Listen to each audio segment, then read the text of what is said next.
So ಹಾಗಾಗಿ ಈ ಪ್ರಕರಣ ಬಹಳ ಬೇಲಿಗೆನೇ ಅಪೀಲ್ ಹೋಗಿದವರು ಅವರು ಇನ್ನೇನಾದ್ರೂ ಬೇರೆ ತರ ಬಂದ್ರೆ ಡೆಫಿನೆಟ್ಲಿ ಅವರು ಅಪೀಲ್ ಹೋಗೇ ಹೋಗ್ತಾರೆ. ಅಂದ್ರೆ ಬೇಲಿಗೆ ಈ ಪ್ರಕರಣದಲ್ಲಿ ಅಬ್ಜೆಕ್ಷನ್ ಆಗಿ ಅಪೀಲ್ ಹೋಗೋ ಕಾರಣ ಇಂಟರಿಮ್ ಬೇಲ್ ಮೇಲಿಂದ ಬಂದಂತ ಆರೋಪಿ ಯಾವುದೇ ವೈದ್ಯಕೀಯವಾಗಿ ಟ್ರೀಟ್ಮೆಂಟ್ ಅನ್ನ ತಗೊಳ್ಳಿಲ್ಲ, ಸುಳ್ಳು ಹೇಳ್ಕೊಂಡು ಬಂದ್ರು, ಸುಳ್ಳಿನ ಅಫಿಡವಿಟ್ ಹಾಕಿದ್ದಾರೆ ಕೋರ್ಟ್ ಮುಂದೆ ಅನ್ನೋ ಒಂದು ಚಾಲೆಂಜ್ಮೆಂಟ್ ಹೋಗಿದ್ದು ಈ ಕರ್ನಾಟಕದ ಪೊಲೀಸರಿಗೂ ಗೊತ್ತಿರಲ್ಲ ಇಷ್ಟು ವಿಶೇಷವಾಗಿ ಆಗುತ್ತೆ ಈ ಜಡ್ಜ್ಮೆಂಟು ಅಂತ. ಸೊ ಅಷ್ಟು ಆ ರೀತಿಯಲ್ಲಿ ಯಾರು ಪ್ರೆಸೆಂಟ್ ಆಗಿಬಿಡುತ್ತೆ, ಆ ರೀತಿಯಲ್ಲಿ ನ್ಯಾಯಾಧೀಶರನ್ನ ನೋಡ್ತಾರೆ, ಅವ್ರಿಗೆಲ್ಲವೂ ಕಾಣುತ್ತೆ ಅದರಲ್ಲಿ ಇದೆಲ್ಲ ದೊಡ್ಡ ಅಫೆನ್ಸ್ಗಳು ಅಂತ ಹೇಳಿ. ನಾನು ಅದೇ ಹೇಳಿದ್ದೆ, ಇವರು ಬೇಲ್ ಕ್ಯಾನ್ಸಲೇಷನ್ಗೆ ಹೋದಾಗ ಜೈಲಿನಲ್ಲಿ ಒಳಗಡೆ ಇರೋ ಸಿಗರೇಟ್ ಇರೋ ಫೋಟೋನು ಕೂಡ ಹೋಗಿರುತ್ತೆ ನೋಡಿ ಅಂತ. ಪ್ರಕರಣದಲ್ಲಿ ಆ ಜೈಲ್ ಅವನು ಯಾವ ರೀತಿಯಾದ್ರೂ ಇರಲಿ ಅದನ್ನ ಯಾರು ಕೂಡ ಚಾಲೆಂಜ್ ಮಾಡಲ್ಲ, ಪ್ರಕರಣಕ್ಕೂ ಜೈಲ್ ಇರೋದಕ್ಕೂ ಡಿಫ್ರೆಂಟು. ಬಟ್ ಈ ಪ್ರಕರಣದಲ್ಲಿ ಪೊಲೀಸರು ಅದನ್ನು ಕೂಡ ಪಾಯಿಂಟ್ ಔಟ್ ಮಾಡ್ತಾರೆ, to show is a very influential man. ಇವರು ಹೊರಗಡೆ ಇದ್ರೆ ಎವಿಡೆನ್ಸ್ನ ಕ್ಲೋಸ್ ಮಾಡಿಬಿಡ್ತಾರೆ, ನಾಶ ಮಾಡಿಬಿಡ್ತಾರೆ, ನಮಗೆ ನ್ಯಾಯ ಸಿಗಲ್ಲ, ಹಾಗಾಗಿ ಕ್ಯಾನ್ಸಲ್ ಮಾಡಿದ್ದನ್ನು ಕೂಡ ಪ್ರೇಯರ್ ಮಾಡ್ತಾರೆ. So this is the effect of the interim bail. ಅವ್ರು ಆಚೆ ಬಂದು ಅವ್ರು ಏನು ಟ್ರೀಟ್ಮೆಂಟ್ ತಗೊಂಡಿಲ್ವೋ ಅದರ ಎಫೆಕ್ಟ್ ಇವತ್ತು ದರ್ಶನ ಇಂಟರಿಮ್ ಬೇಲುನು ಎಫೆಕ್ಟ್ ಅಂತ ಅನ್ಕೊಳ್ತೀನಿ. Interim bail is a good relief, ಅದು ಒಳ್ಳೆಯ ರಿಲೀಫ್. ಆದರೆ ಬಂದಾದ್ಮೇಲೆ ಅವರಿಗೆ ಬೇಕಾಗಿ ಅಂದ್ರೆ ಕಂಡೀಷನ್ಸ್ ಇದ್ದಂತ ಅಂದ್ರೆ ವೈದ್ಯಕೀಯ ಸೌಲಭ್ಯ ಬೇಕು ಅಂತ ಆಚೆ ಬಂದಿದ್ದಂಥದ್ದು ಅದನ್ನ ತಗೊಳ್ಳಿಲ್ವಲ್ಲ, ಅಂದ್ರೆ ಇಲ್ಲೂ ಕೂಡ ಹೈಕೋರ್ಟ್ನಲ್ಲಿ ಸುಳ್ಳು ಅಫಿಡವಿಟ್ ಆಯ್ತಲ್ಲ. ಸೊ ಹಾಗಾಗಿ ಅದು ಎಫೆಕ್ಟ್ ಆಗಿದೆ. ಅಕಸ್ಮಾತ್ ಏನಾದ್ರೂ ಅವ್ರಿಗೆ ಆ ರೀತಿ ನಿಜವಾಗಿ ಇತ್ತೇನೋ ಅಥವಾ ಟ್ರೀಟ್ಮೆಂಟ್ ಆಗ್ಲಿಲ್ವೋ ಅದನ್ನ ಫರ್ದರ್ ಎಕ್ಸ್ಪ್ಲನೇಷನ್ ಮಾಡಕ್ಕೆ ಅವ್ರಿಗೆ ಸಮಯ ಸಿಗ್ಲಿಲ್ಲ. ಬಹುಶಃ ಇಂಟರಿಮ್ ಬೇಲ್ ಬಂದಿದ್ರೆ ಹಾಗೆ ಇವೆಂಟ್ ಆಮೇಲೆ ಶೂಟಿಂಗ್ ಮಾಡಿದ್ರು, ವಿದೇಶಕ್ಕೆಲ್ಲ ಹೋದ್ರು, ಶೂಟಿಂಗ್ ಮಾಡ್ಕೊಂಡ್ ಬಂದ್ರು, ಅದೆಲ್ಲ ಆಯ್ತು. ಸೊ ಬೆನ್ನೋವು ಅನ್ನೋದು ಅಲ್ಲಿ ಮುಚ್ಚೋಯ್ತು. ಸೊ ಹಾಗಾಗಿ ಒಂದು ಕೊಲೆ ಪ್ರಕರಣದಲ್ಲಿ ನೀವು ಏನೋ ಒಂದು ಹೇಳಿ ಕಾರಣ ಹೇಳಿ ಆಚೆ ಬಂದ್ಬಿಡ್ತೀರಿ, ಬಟ್ ಅದು ನಿಜವಾಗ್ಲೂ ಇಲ್ಲ ಅನ್ನೋ ಒಂದು ಪೊಟ್ರೇಟ್ ಆಗುತ್ತೆ.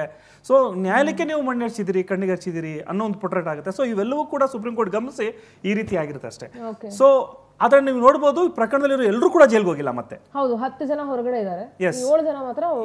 ಆ 7 ಜನನು ಕೂಡ ಪ್ರಕರಣದಲ್ಲಿ ತೀವ್ರತೆಯನ್ನು ಇಟ್ಕೊಂಡಿರುವಂತವ್ರು. ಆದ್ರೆ ಪವಿತ್ರ ಗೌಡವರಿಗೆ ಏವನ್ ಅವ್ರು ಇಂಟರಿಮ್ ಬಂದಿರಲ್ಲ, ಮತ್ತೆ ಅವ್ರೇ ಹೋದ್ರು ಒಳಗಡೆ. So it is a connection between all the accused. ಇವ್ರನ್ನ ಮಾಡ್ಬೇಕಂದಾಗ ಸುಪ್ರೀಂ ಕೋರ್ಟ್ ಅವ್ರು ನೋಡ್ತಾರೆ, ಕಾಸ್ ಆಫ್ ಆಕ್ಷನ್ ಅರೈಸ್ ಆಗಿದೆ ಇಲ್ಲಿಂದ, ಈಕೆಗೆ ಮೆಸೇಜ್ ಬಂದಿರೋದ್ರಿಂದ, ಕರ್ಕೊಂಡ್ಬಂದಿದ್ದು ಯಾರು, ಹೊಡೆದಿದ್ದಾರು, ಏನಾಗಿದೆ. ಸೊ ಸುಪ್ರೀಂ ಕೋರ್ಟ್ ಚಾರ್ಜ್ ಶೀಟ್ನ ಗಮನಿಸಿ ಫಿಲ್ಟರ್ ಮಾಡಿ ಅದರಲ್ಲಿ ಪ್ರಮುಖವಾಗಿರುವಂಥ ಯಾರ್ಯಾರು ಪ್ರಕರಣದಲ್ಲಿ ಇನ್ವಾಲ್ವ್ ಆಗಿದ್ರು ಎಲ್ಲರನ್ನೂ ಕೂಡ ಜೈಲಿಗೆ ದಬ್ಬಿರುವಂಥ ಕೆಲಸ ಆಗಿರುತ್ತೆ. ಸೊ ವಿ ಶುಡ್ ಸಿ, ಅಷ್ಟು ಸುಲಭ ಇಲ್ಲ ಈ ಪ್ರಕರಣದಲ್ಲಿ ಅಕ್ವಿಟ್ ಆಗೋದು ಅನ್ನೋದು ನನ್ನ ಅಭಿಪ್ರಾಯ. ಆಗ್ಬಹುದು, ಬಟ್ ಅಷ್ಟು ಸುಲಭ ಇಲ್ಲ. ಬಿಕಾಸ್ ಸುಪ್ರೀಂ ಕೋರ್ಟ್ ಕೂಡ ಅಬ್ಸರ್ವ್ ಮಾಡ್ತಾ ಇದೆ ಇದನ್ನ.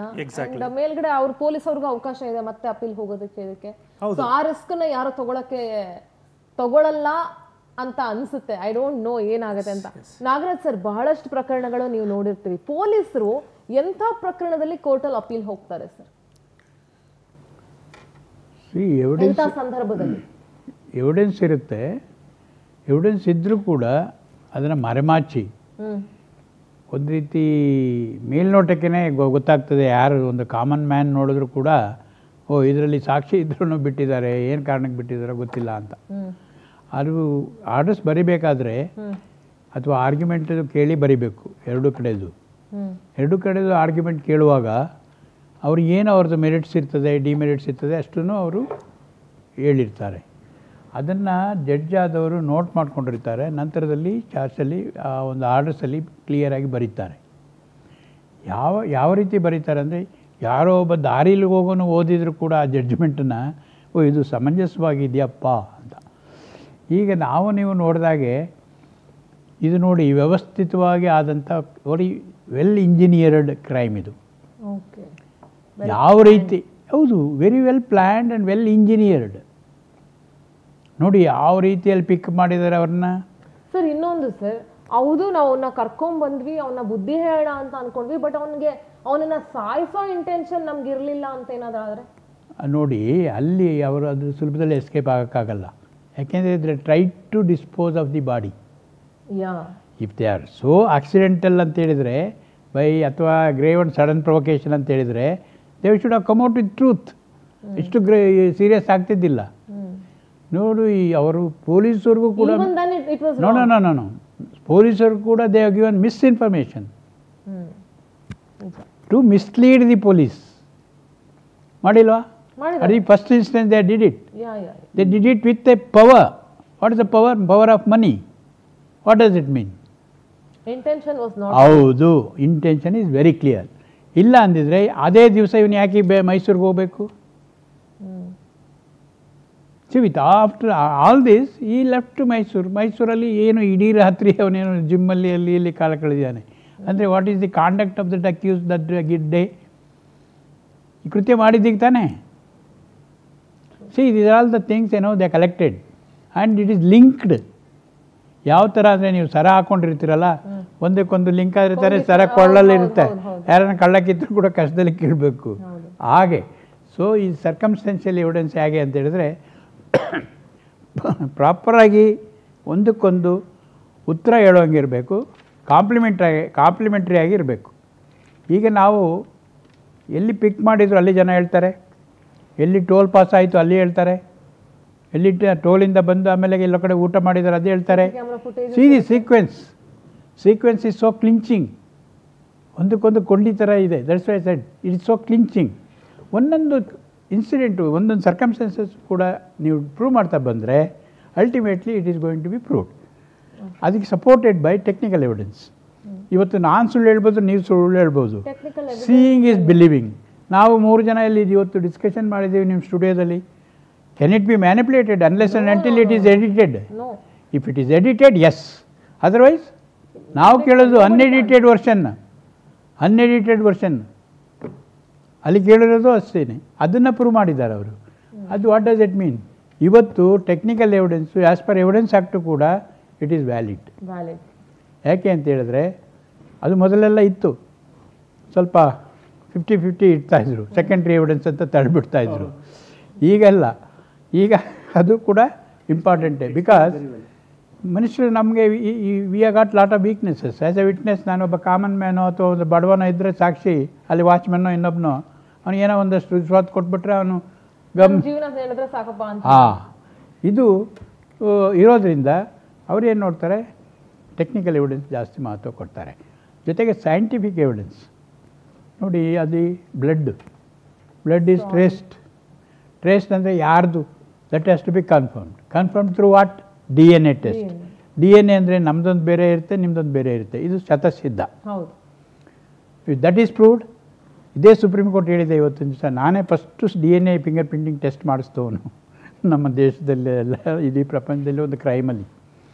ಬೀನಾ ಮರ್ಡರ್ ಕೇಸ್ ಅಂತ ಬರೀ 32 ಸರ್ಕಮ್ಸ್ಟೆನ್ಸಸ್ ಮೇಲೆ ನಾವು ಕನ್ವಿಕ್ಷನ್ ತೊಗೊಂಡ್ವಿ ಆ ಕಾಲದಲ್ಲಿ. ಬರೀ 7 months ಒಂದು ಕೇಸನ್ನು ಒಂದು ಆಫ್ಟರ್ನೂನ್ ಒಂದು ಕೋರ್ಟಲ್ಲಿ ಹಾಕ್ಕೊಂಡು ಆಗ ಟ್ರಯಲ್ ನಡೆಸಿದ್ದು. ಎಷ್ಟೋ ಜನ ಹುಡುಗರು ಯಂಗ್ಸ್ಟರ್ಸು ಕೋರ್ಟಲ್ಲಿ ತುಂಬಿಕೊಂಡವ್ರು ಇವಾಗ ಸೀನಿಯರ್ ಅಡ್ವೊಕೇಟ್ಸ್ ಆಗಿದ್ದಾರೆ, ಲೀಡಿಂಗ್ ಅಡ್ವೊಕೇಟ್ಸ್ ಕೂಡ ಆಗಿದ್ದಾರೆ. I can see.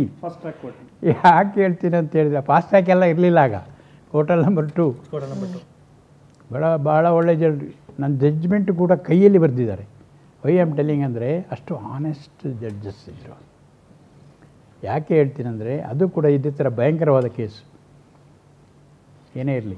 ಈ ಕೇಸಲ್ಲಿ ನನಗೆ ಕಂಡಂತೆ ನಾನು ಡೇ 1 ಹೇಳಿದ್ದೀನಿ, this is not a case for open set case ಅಲ್ಲ ಇದು.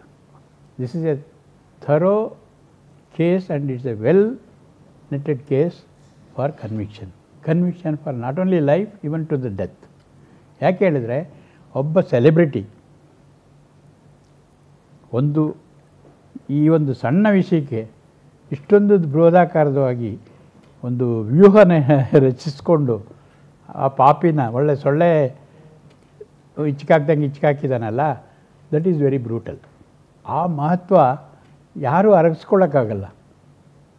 ಯಾರೋ ಕೆಲಸಕ್ಕೆ ಬರ್ದವ್ರು ಮಾಡಿದ್ದಾನೆ, ಐ ಕ್ಯಾನ್ ಅಂಡರ್ಸ್ಟ್ಯಾಂಡ್. ಅಥವಾ ಏನೋ ಒಂದು ರೆಡ್ ಹ್ಯಾಂಡಾಗಿ ಸಿಕ್ಕಿದ್ದಾರೆ, ಏನೋ ಮಾಡೋದಕ್ಕೆ ಬಳಸ್ಕೊಂಡಂತ ಇನ್ಫ್ಲೂಯೆನ್ಸ್ ನ ಅವನಿಗೆ ಬುದ್ಧಿ ಕಲ್ಸಕ್ಕೆ ಬಳಸ್ಕೊಂಡಿದ್ರೆ ಬಹುಶಃ ದೊಡ್ಡ ಇಶ್ಯೂನೇ. That is most serious one. ಯಾಕೆ ಹೇಳಿದ್ರೆ I can get out of it ಅಂತ. ಅದು ಏನು ಅವ್ರಿಗೆ ಆ ಸಂದರ್ಭದಲ್ಲಿ ನಿಮಗೆ ನೀವೇ ಮಾಧ್ಯಮದಲ್ಲಿ ಬಿತ್ತರಿಸಿದಿರಾ, ಎಷ್ಟೆಲ್ಲ ಹೋಗಿ ಒಬ್ಬ ಮಿನಿಸ್ಟರ್ ಕಾಲು ಹಿಡ್ಕೊಂಡಂತೆ ಮುಖ್ಯಮಂತ್ರಿದು. It's what does it speaks? ಏನು ಮಾಡಿ ಹೊರಗಡೆ ಬರ್ಬೋದು ಅಂತ ನಾನು ಅವತ್ತೇ ಹೇಳಿದೆ, ಬೇಲ್ ಅಂದಿದ್ದ ದಿವಸನೇ ಹೇಳಿದೆ ಯಾರೋ ಕನ್ಸರ್ನ್ಡ್ ಇವರಿಗೆ ಪೊಲೀಸ್ಗೆ, ಯಾಕೆ ಹೀಗೆ ಮಾಡಿದ್ರ ನೀವು ಅಂತ ಬೈದೆ ಆ್ಯಕ್ಚುಲಿ ಇನ್ಫ್ಯಾಕ್ಟ್. ಆದರೆ ಅವರು ಸರಿಯಾದ ಕ್ರಮ ಜರುಗಿಸಿದ. Credit should go to then commissioner Dayanand, whatever it may be the pressures and all that. ಅಲ್ಲೂ ಅವರಿಗೆ ಒಳ್ಳೆ ಪರ್ಯಾಪ್ಸ್ ಇದಕ್ಕೆ ಇರಬೇಕು, ಅವ್ರನ್ನ ಎಲ್ಲ ಹಾಕಿದ್ರು ಏನೋ ದೇವರು ಗೊತ್ತಿಲ್ಲ. ಬಟ್ ಈ has done A wonderful job. ಅವರ ಒಂದು ಬಲ ಇಲ್ದಿದ್ರೆ ಐ ಒಗೆ ಏನಾಗುತ್ತೆ, ಅವರು ರ್ಯಾಂಕ್ ಕಡಿಮೆ ಇದೇ may succumb to the pressure. ಅವ್ರನ್ನ ಸೇಫ್ ಗಾರ್ಡ್ ಮಾಡಬೇಕಾಗಿರೋದು ಸೀನಿಯರ್ ಆಫೀಸರ್. ಕೇಳಿ ಅವ್ರನ್ನ ಸೇಫ್ ಗಾರ್ಡ್ ಮಾಡಬೇಕಾದ್ರೆ ಸೀನಿಯರ್ ಆಫೀಸರ್ ಸಿಟಿಗೆ ಯಾರು? Commissioner of police. Because he should act as a sort of shock absorber between the government and other agencies and the subordinates. ಆ ಕೆಲಸ ಭಾಳ ಚೆನ್ನಾಗಿ ಮಾಡಿದ್ದಾರೆ commissioner. Full credit should go to that officer, commissioner of police.